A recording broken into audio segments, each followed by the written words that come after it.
रहमतुल्लाहि व बरकातुहू। मुहतरम नाज़रीन और सामईन, आज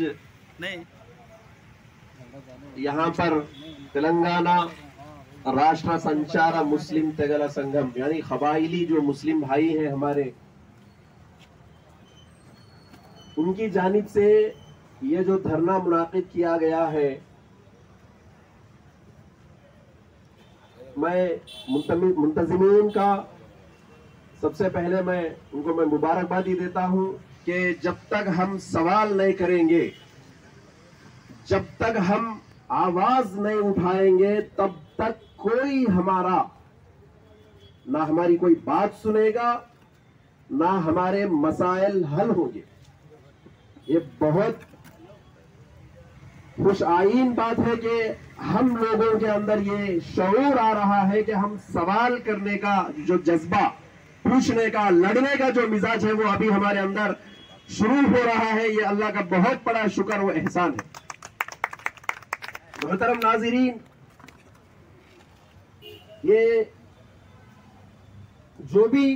जैसा कि सचार कमेटी की रिपोर्ट है, सुधीर कमीशन की रिपोर्ट है, रंगनाथ मिश्रा कमीशन डाला गया, उसकी भी रिपोर्टें पेश की गई है। ये तमाम रिपोर्ट्स के हमें मौसूल होने के बाद भी हुकूमत के अंदर जो लोग बैठे हुए हैं, जो हर साल लगभग 75 साल से हमारे वोट ले रहे हैं मुसलसल, लेकिन कभी किसी सियासी हमारे कायदीन या जो भी जिस पार्टी में, सियासी जमातों में जो हमारे नुमाइंदे या हमारे जो कायदीन मौजूद हैं, या जो इख्तिदार पर बैठने वाले, चाहे वो बीआरएस हो, चाहे वो कांग्रेस हो, या दीगर जो भी जमातें आज तक इस यूनाइटेड आंध्रा और तेलंगाना के अंदर इख्तिदार में बैठे हुए हैं, कभी हमारे मसाइल पर वो लोग एक सुई नहीं करे।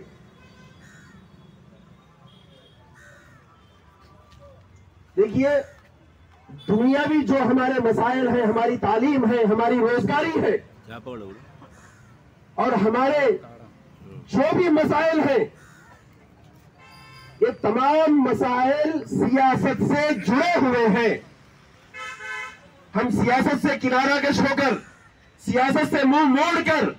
सियासत से दूर रहकर हमारे इन दुनियावी मसाइल को हरगिज हल नहीं कर सकते। हदीस मुबारका है जनाब मोहम्मद रसूलुल्लाह सल्लल्लाहु अलैहि वसल्लम की,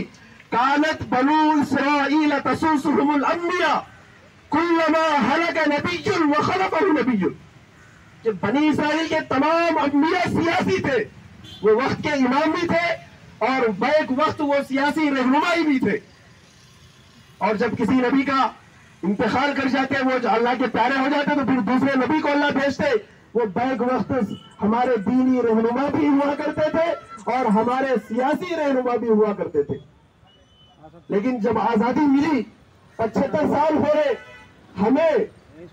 आजादी के वक्त हमारे उलमा, हमारे अकाबिर और हमारी कौम के हजारों लाखों लोग आजादी के उस जंग के अंदर कुर्बानी देकर, जानों की, मालों की, इज्जत व आबरू की कुर्बानी देकर इस देश को आजाद किया। फिर जब 75 साल इस दौर के अंदर हम देखें, तो हमारी सियासी नुमाइंदगी को, जब आजादी के वक्त तो अल्हम्दुलिल्लाह उलमा भी मौजूद थे और मुस्लिम रहनुमा भी मौजूद थे, लेकिन फिर आहिस्ता आहिस्ता हमें सियासी मैदान से दूर किया गया। आज उसी का नतीजा है, हम दर बदर के ठोकरे का एक नुमाइंदा होते हुए मैं आप तमाम लोगों के सामने इस बात की मैं आपको तयक्कुन देता हूं कि ये हमारी जमात आपके साथ है, और बिल्कुल हम ये तमाम आपके मुतालिबात के साथ आपके साथ हम खड़े हैं। इसके अंदर तहफ़्फ़ुज़ात भी हैं, 12% रिजर्वेशन, और जिनको जमीन नहीं है उनको जमीन देने की बात है, मकानात नहीं है, मकान का मुतालिबा है, और ओबीसी के अंदर 12 ऐसे कबाइल को शामिल करने का भी मुतालिबा है। इस तरह जो भी मुतालिबात हैं, बिल्कुल हम आपके साथ हैं। लेकिन मैं एक बात आपसे कहना चाहूँगा मेरे मुहतरम बुजुर्गों, तमाम मसाइल का हल, दुनियावी मसाइल का हल सियासत से जुड़ा हुआ है। जब तक हम सियासी शऊर हमारे अंदर बेदार नहीं करेंगे, कोई सी भी सियासी जमात हो, आज मैं उलमाए किराम से भी मैं गुजारिश करता हूं कि आज रियासत तेलंगाना के अंदर एक माहौल, इलेक्शन का माहौल फिर शुरू हो चुका है और हमारे बड़े फिक्रें भी कर रहे हैं। मैं ये गुजारिश करता हूं कि तमाम दानिश्वरान हैं, तमाम उलमा हैं, बड़े हैं, सियासी नुमाइंदे हैं, सियासी जमातों के जिम्मेदारान हैं, हम अपने कुछ मुतालिबात और डिमांड्स के साथ कम से कम 10 मुस्लिम उम्मीदवारों को 10 एमएलए टिकट्स का एक मुतालिबा, सियासी शऊर के अंदर सियासी हिस्सेदारी।